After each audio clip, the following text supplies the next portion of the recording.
Milestone school and কলেজের বিমান দুর্ঘটনার পরে ঔষধের দাম বাড়িয়ে দেওয়া হয়েছে এবং সেই জায়গাতে আমরা দেখেছি 1 লিটার 2 লিটার পানি বিক্রি হয়েছে 600 টাকা করে।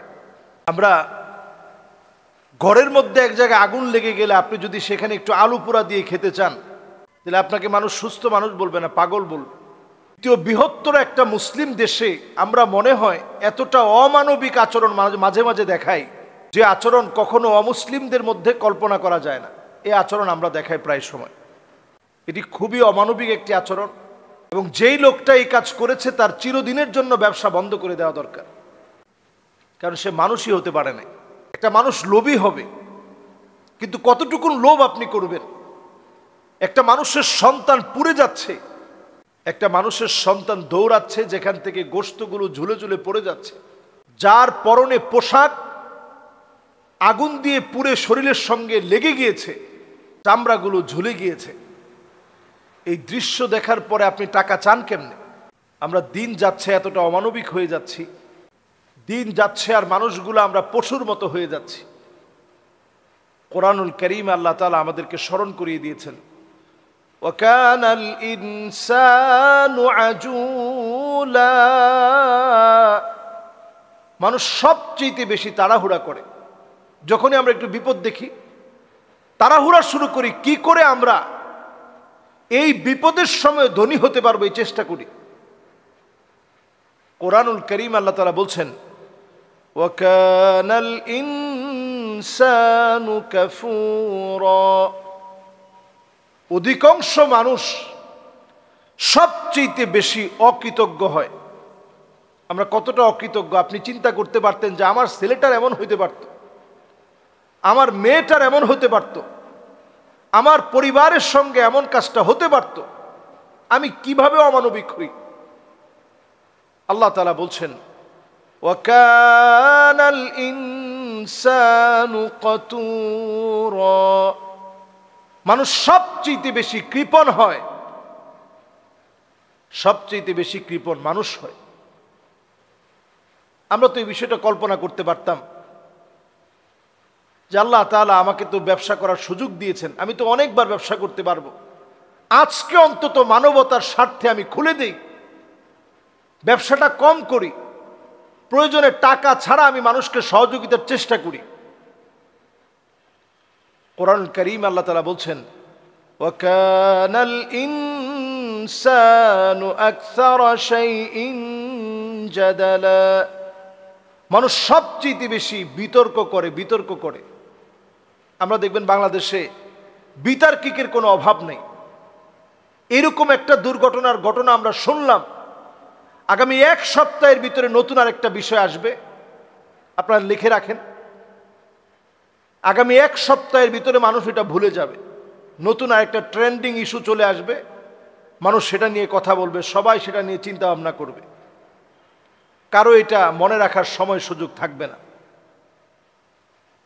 খুবই স্বাভাবিক বিষয়, যার চলে গেছে সে না বুঝে যে সে কি হারিয়ে ফেলেছে। আমরা অমানবিকতার প্রতিযোগিতায় নেমেছি। এই সময় কিছু মানবিক মানুষ নেই তা না। শিক্ষিকা যিনি জীবন দিলেন, তিনি নিজের জীবনটা আল্লাহর রাহে ছাত্রদের জন্য বিলিয়ে দিলেন। তিনি জানতেন তার বড় ধরনের বিপদ হতে পারে, সেটা জেনেও একটা জায়গায় তিনি দেখতেছিলেন যে আগুন পড়তেছে, বিমান বাস্ট হওয়ার পরে আগুন পড়ছে, তিনি দৌড়ে ছুটে গিয়ে সেখান থেকে বাচ্চাগুলোকে নিয়ে আসলেন।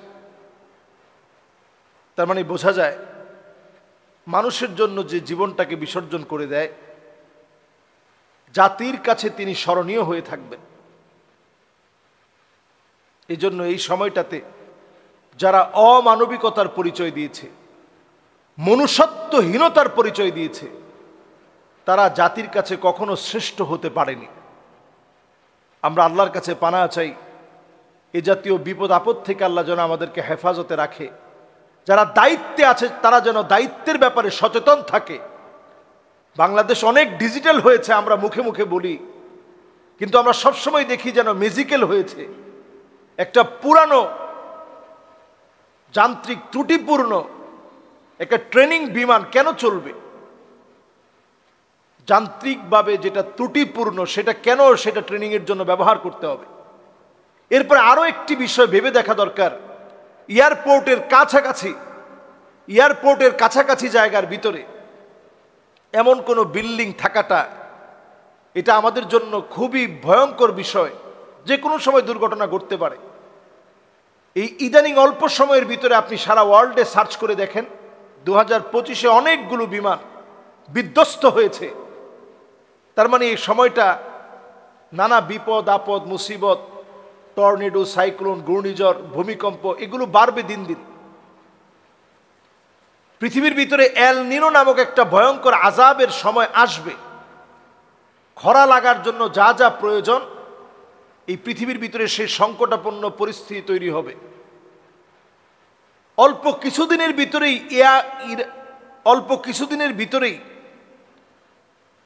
কিছুদিনের ভিতরেই আমেরিকাতে বড় বড় কিছু দুর্যোগ আপনারা শুনবেন।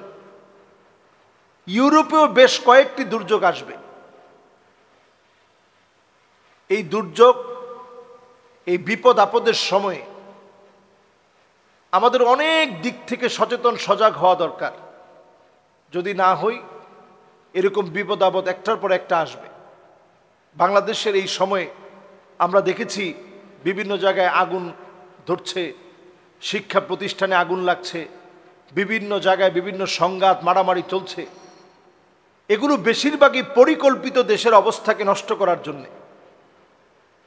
এই সময় আমাদের প্রত্যেকের উচিত এই বিষয়টা নিয়ে পরিষ্কারভাবে কথা বলা এবং সজাগ সচেতন হওয়া। সংস্কারের এই সময়ে অন্তত আমাদের দেশের অনেকগুলো সংস্কার প্রয়োজন। আমাদের দেশের যে অচল বিমানগুলো আছে, অনতিবিলম্বে এই ঘটনা থেকে সতর্ক হয়ে সেগুলোকে বাতিল করা দরকার। আল্লাহ আমাদেরকে বোঝার তৌফিক দান করুক।